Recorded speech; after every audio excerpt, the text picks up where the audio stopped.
Эртең менен турсам, комуз үйрөткөн агайымдан билдирүү келиптир. Ал билдирүүдө мени Жалал Абадка чоң конкурска чакыруу келген экен. Мен бирок ошол моментте эле ойлодум, ата-энем мени жөнөтөбү, жөнөтпөйбү деп.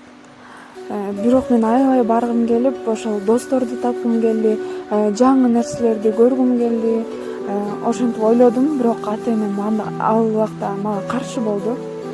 Мен бирок ага бир эле каршылыктан улам, мен сынып калган жокмун, аябай аракеттендим, көптөгөн конкурстарга катыштым.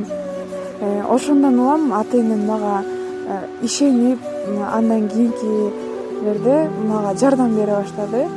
Жада калса мага апам өзү көйнөк тигип мени кичинекейимде конкурска жөнөткөн.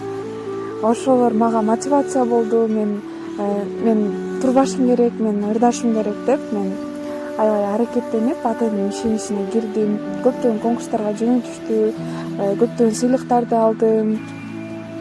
Анан дагы бир нерсени ойлодум. Адам бир эле кыйынчылыктан баш тартып, өзүнүн ойлогон ой максатынан баш тартып кетпеши керек экен. Алдыга умтулуп, кайра аракеттениши керек экенин түшүндүм.